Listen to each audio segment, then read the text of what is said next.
Welcome to Play On, everyone. Great job in hosting and organizing the New South Wales presentation night. It was great. Great location, lots of free wine and little nibbles.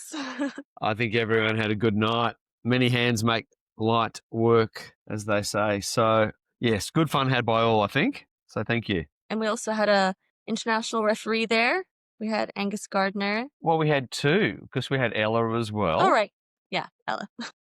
I always forget because, we know her, part of, our society more. Yes. We see her more often. Both friends of the pod. So it was lovely to see them both. They've both been busy or about to be busy. So yeah, exactly.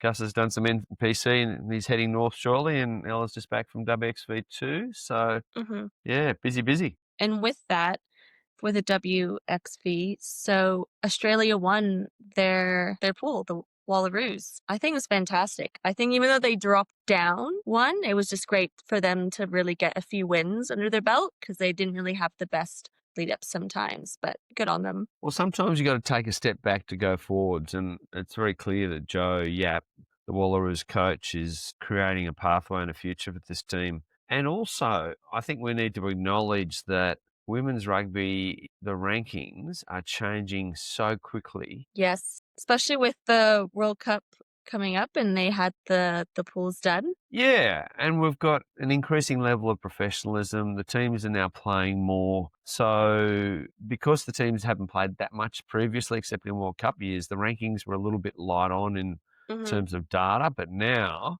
because they're playing more frequently with WXVs and into next year's World Cup, we're seeing more action. Yeah, I find it really interesting to watch. There's a few pools where you're just like, oh, I wonder who's going to scrape through because it's quite even. I think they did it really well. They obviously picked the top four, split them in their own pools, but then the other ones after that, you're like, oh, I wonder what's going to happen, Yeah, and it was really competitive. We had some upset matches in the warm-ups. We had trends throughout the tournament. The Wallaroos started all the games well, but really didn't put their foot on the throat of their opponents throughout. So that's something for them to work on. But they got it done when it was tight, and that will give them a lot of confidence. Yeah, exactly. Plus, the referees being able to be in different countries and experience working as a team of 4, 5, 6 probably, and being able to experience those different countries competing against each other as well, because that will help them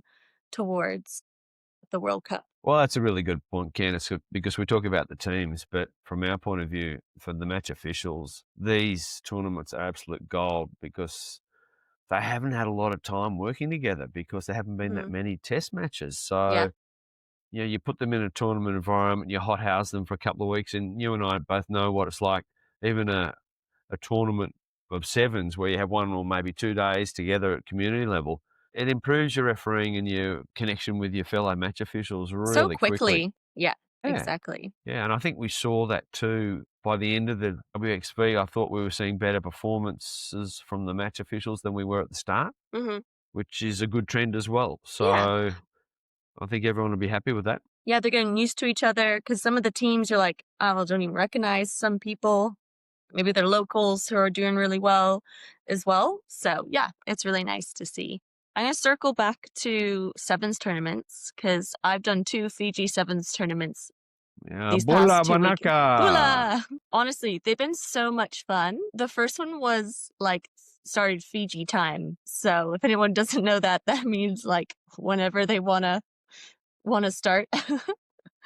But we made up the time throughout, because we took less breaks. So we made it up in the end, but I love how it started on Fiji time. Yeah, there's been some great rugby playing, lots of money being won as well. So it's really interesting to see how the teams perform throughout these next few tournaments as well. But yeah, it's exciting. I love Fiji time, but it makes running a tournament like that hard sometimes. So the tournament organisers have a couple of little tricks up their sleeve. One of them can be that if you turn up on time and the other team's not there, you can kick off, regather the ball and score against an empty field. And I can assure you that makes teams turn up in time. I did the Fiji Sevens tournament last year and the teams were early to every match. In fact, our schedule ran early because no one wanted to be in that position. They didn't want to turn up and find their opponent had kicked off. Yeah. And And then, they were 14-0 down after 30 seconds because they got the time wrong. yeah, the one that I was at, it was really strange. The council didn't give the keys to the organizers, so they couldn't put the pads around the posts, like the Oh. kicking posts. So we had to shorten the field and then had to make extra lines to make that work. And some crazy injuries. I feel like as a referee, I've seen some strange injuries because you're also there. I have seen a guy wrap his leg around a goalpost upright that wasn't properly padded, and it wasn't pretty, and the Mm, noise was horrific. So you don't mm. wish that on anyone. Yeah, this guy broke his leg, and another one had a compound fracture on his finger, which was really interesting to see because I've never seen one before. Everyone was just Yeah. like running away, and I'm just like, oh my goodness. It means he'll never have to give directions again because someone will ask him which way to the pub, and he'll go like that, and everyone just start running around in circles. I have some of the lists of the autumn international referees. It's really exciting that international rugby starting back up again. Oh, So yeah. October 28th, we have Japan versus New Zealand. Jordan Way is going to be refereeing that one. So pleased for Geordie. I seen him do like some Super Rugby. He's done like a few internationals, but I didn't really see him too often in the other ones. Anyway, it's good to see him progress. He refereed the final of the Olympic Sevens. So Hmm. he's been doing a lot of sevens stuff, and he was AR at last year's World Cup, Hmm. 15's World Cup. So Yeah. he's transitioning in 15. So, yeah, this is a really good appointment for him. So I'm really Hmm. pleased for him. Yay.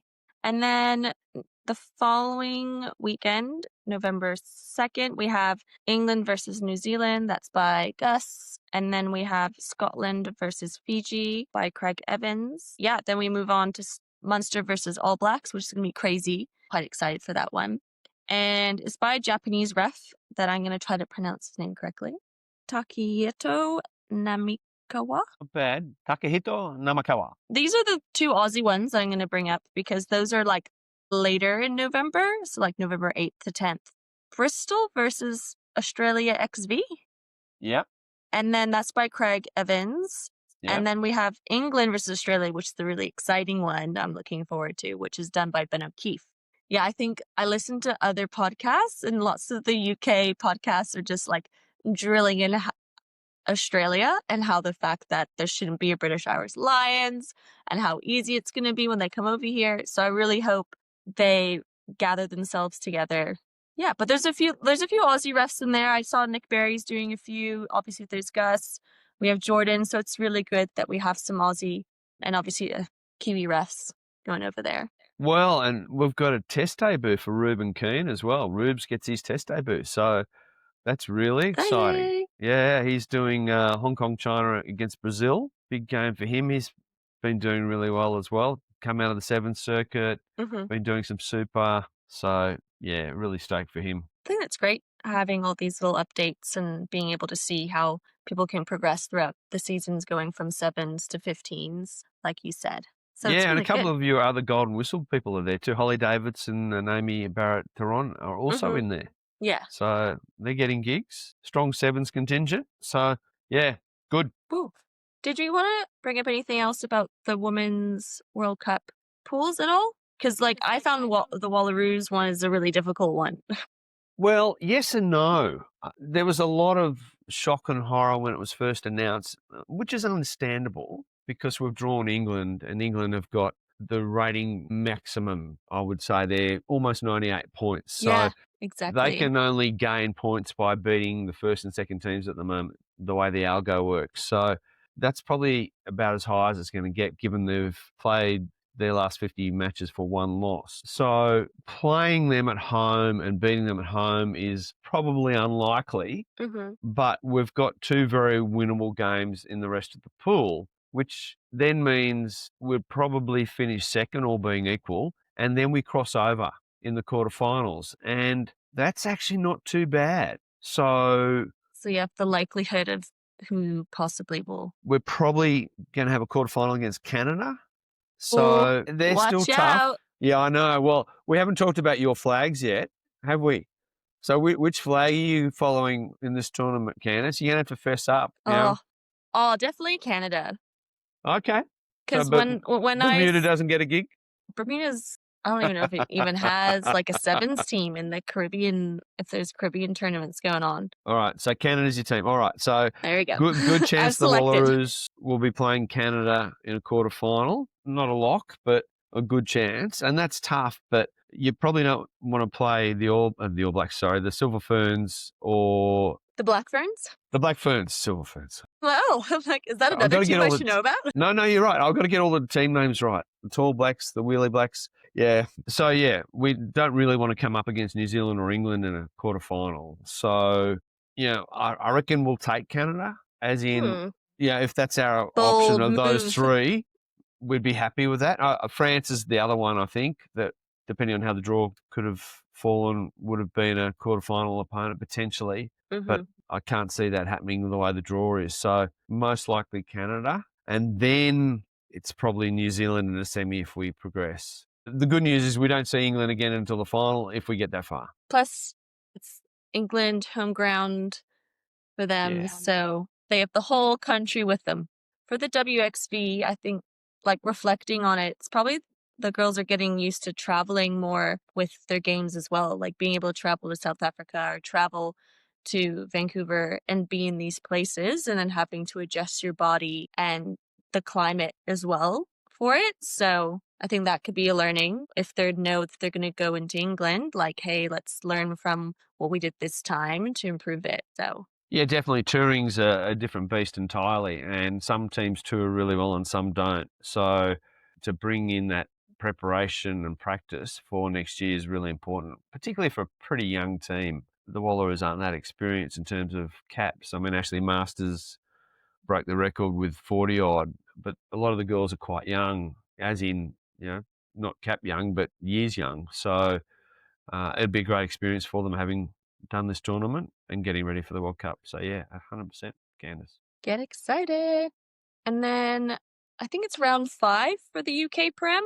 I've been trying to keep up with it, watch some of the highlights. There's some interesting calls that have happened. And yeah, hopefully if anyone sees anything that they want us to talk about in some of those rounds, let us know and we can review it and chat about it more as well. Get in touch, absolutely. So there's been some chat about the law variations for the autumn tour, and there's a little bit of confusion. So I thought I might try and clarify that. Yeah, no, definitely. Because there's a couple of things happening. So as you'd be aware, and we've talked about it in previous pods, World Rugby have been doing a lot of trials on variations, and they've been doing it in World Rugby tournaments, so closed law trials, and that's things like 60-second limit on conversions, 30-second scrum and line out, mark from restart, single stop maul, play on in uncontested line outs, protection of the scrum half, 20-minute red card, etc., etc. So most of those have now gone forward, and World Rugby are saying, righto, we're going to put this up for a global law trial. Yeah. Which means at the next World Rugby Council meeting on the 14th of November, the 50-odd members will vote on that. Now, they need 75% approval to get it up. How much? You said 75? Yep. Okay. Is that like a strange percentage? Why isn't it like, I'm like, Well, majority or like what's with the... Simple majority for some things, but a three-quarter majority for special resolutions, for want of a better term. So changing the law is not taken lightly. So they're looking for alignment. And you would have seen there's been a heap of debate amongst the various nations about which laws they're supporting and which they're not. Yeah. So we've got this slightly chaotic situation in that the autumn internationals will play the law variations with a couple of variations of their own. So just to make things extra fun and exciting for the referees. Yes. And there's a couple of variations. So the key one is around the red card, and the global law trial will have the 20-minute red card in it. And that's being put up, but it will not have a full red card. Now, I say full red card in that currently we've seen trials where you sort of have the two reds. So if you come in and shoot your opponent, that's a full red, Yeah. as opposed to, oops, we bumped heads, that's tipped the protocol. Yes, it's a red after review, Okay. 20 minutes. So that's the global law trial. So only one sort of red card, and it's the 20-minute red. And obviously that player never comes back, but the player They can be can. substituted after 20 minutes. The bench obviously loses a player, i.e., they lose a sub because someone's out of action. However, in the autumn tour, the Six Nations have said, well, yeah, we're still going to have the 20-minute red card, but we're still going to have the full red card as well. So they're continuing on the trend that we've seen earlier with both Yeah. reds, but that's likely to then cease come 1st of January if the vote gets up. Yeah. Okay. So it's See how going to it cause. plays on, but like, yeah, I feel like I know a few players have come to me, or even I'm sure different countries have their different views on the red card They do. scenario as well. So, yeah, I think based off this, it'd be good to see how it's used and implemented. Well, yeah, we've seen it here for a while. We've had it in Yeah. Super Rugby for a year or two at least. And it's actually worked really well. We haven't had hired assassins come onto the field to take out playmakers. So, yeah, some countries and some chatters are saying it's a conspiracy from the Southern Hemisphere, and in particular New Zealand with a bit of Australia. We've trialled it because we tend to do that sort of thing, but there's no real agenda other than to improve the game. And from what I've seen, it actually works pretty well. Hmm. What is interesting, though, the global law trials, when they will be implemented, if they're passed, the 20-minute red card will not apply at community level. Okay. And I Maybe think, that's like because of all the timings and stuff. Maybe it'd be difficult to manage that at a yeah, community level. just too hard. The fact that they're asking us loads of questions about yellow cards. Well, and you don't have a Or review process either. yeah. So the 20-minute red card works well. You've met the yellow card threshold on review. Mm, Off you go. Your foul play review officer has time to look at it. It's a yes or a no, and then you move on. Well, that's a bit indulgent for a community game. Well, not indulgent, but it's just not practical. hmm. Home unions can probably implement it if they want to, but it's not going to be a global law trial at community level, if that makes sense. Yeah. I feel like either way, the referee's still gonna have to fill in a beautiful report after for their red card. So I'm sure that process will be all the same. There's always going to be paperwork. Yep, always. Was there another one that you wanted to bring up as well? The autumn tour is going to have the referees talking a bit more on mic to explain their decisions. Now, Oh. again, we see that a bit here when we have a TMO consult. We usually go live in stadium. I think they're going to do a bit more of that in the north. The extent of that hasn't been explained. The Six Nations press release about that doesn't clarify whether it's penalty kick only, whether it's penalty kick and free kick, whether it's just TMOs. So I think that's just a watch and wait. Hmm. It also looks like in the autumn series they're going to have countdown clocks for scrums and lineouts, Okay. which will make life interesting. Let's make all the forwards hurry up. They're all like breathing. Well, and it'll Oh, be interesting I to have see. my contacts, my Yeah. contacts. Well, Or my my theory, shoelaces. all forwards should have Velcro on their boots to prevent that sort of thing. It'll be interesting too because it'll be set from when the referee sets the mark. Yeah, I So, always remember that as one because in seven, sometimes I'm like, they look pretty gassed. I'm gonna wait until I set yeah, my mark. correct. So there'll be a bit of game empathy in play there, I think. But also, if teams are taking the mickey, then the mark might get set really quickly. Yeah, fair enough. And, that shoelace, I'm so sorry, but not now. You want to set your shoelace, do it while I free kick you. Yeah. So, yeah, that's not far away, as you said, up front. We've got the first match this weekend, and then everyone's in Europe the weekend after. So, very exciting. Yeah, it is. I think, yeah, I'm excited to watch more rugby and, yeah, see how this plays out. And I'll listen more to the referees. Maybe we'll get some more captain chats out of it if we get the mic on. Oh, yeah, absolutely. I'll get some really good one-liners. Yeah, yeah. No, we've got some real characters on the mic, so we should have some doozies. If anyone hasn't watched it yet, there's the New Zealand versus Ireland match that happened in the WXV, which if you've been living in a cave Ireland won, which was so exciting. It It was. was such a great match. But within that, there's a few big calls. Timo had to come in and step in. And in particular, it was at 35 minutes 15, and it was particularly around the ruck area.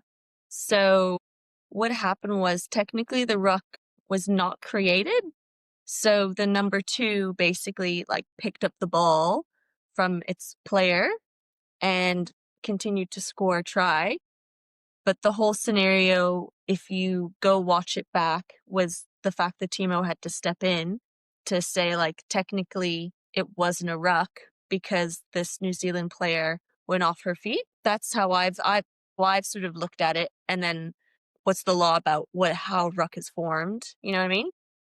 Well, I think they had to decide whether it was a ruck or merely a tackle, because the ruling is if it's a tackle, Mm, player can pick up the ball if one foot is level with or behind the ball, but at a ruck, they can only pick up the ball if both feet are level with or behind the ball. And if they're still bound when they do that, then they're out of play. So it's really nuanced, because then you've got to balance that out with, well, where's the offside line at a breakdown? Well, it's the last feet. It's not the ball. So we're entering the grey zone here. yeah, exactly. And this was so close to the try, like Wasn't it in the just? goal area.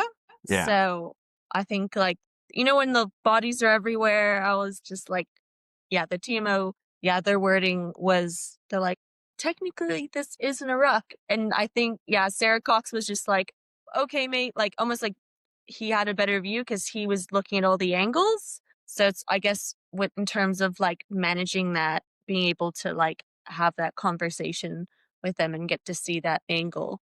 Yeah, it was really close, wasn't it? And the angles that we had as viewers at home certainly were unclear. Mm-hmm. So I'm assuming the TMO had some other angles they didn't show to make it a little clearer, because it was very hard to unpack. Mm-hmm. Admittedly, I think I was watching that one on my phone. That probably didn't help. When they were talking about technically not a ruck, it just made me think about like what is technically a ruck and how it's formed. So I have here like a ruck is formed when at least one player from each team are in contact and on their feet and over the ball, which is on the ground. And I think I always love how it says one player from each team, because I think that was when Italy versus Yes, England, and they were just yes, taking the piss, and then like absolutely. completely found like the thing with the law. Anyway. Yeah, that was quite funny. That led to a law interpretation, a clarification. Sorry. Yeah, exactly. Yeah, yeah. So yeah, that's well worth watching. Shades of Grey, high impact moment, really tight game. No, I think that one is a really good watch. And then yeah, let us know what you think about it. Would you do anything different? Do you like how they communicated it? Because I thought it was really clear. I thought it was how the TMO and Sarah Cox dealt with it was really good. They worked really hard, didn't they? They Yeah. worked, yeah, absolutely. On to the golden whistle. It is Ben O'Keefe, your favorite partner. Ah, Your Bock. favorite, was it changing room partner? So he surpassed Paddy O'Brien for the first class 15s games. Yes, So for Kiwi refs, yeah, yes. for a Kiwi ref. So I know that happened a while ago, but it's one of those things where like I quite like seeing international refs still do first class matches. Like for example, how Gus did like shoot shield and everything. It's just really nice being able to see that and have that high quality referee doing those matches. Yeah, it's good for everyone. It's good for the players. It's good for the match officials around him. Sends a really clear message, doesn't it? So, yeah, Yeah, tip of the hat. exactly. I think that's it for me today. We've got a lot ahead of us. There's plenty of rugby on, NPC finals, plenty of Northern Hemisphere rugby, all the teams Hmm. touring, some second 15s. I don't call them second 15s, the Australia 15, the New Zealand 15, Hmm. plus a few others floating around. So it's a feast. It's a festival. It's Get footy. excited. Excited. Absolutely. I hope everyone has a like, download, and subscribe to the podcast. And you know where to find us, whether you want to go through Instagram or talk to us in person. There you go. Until next time.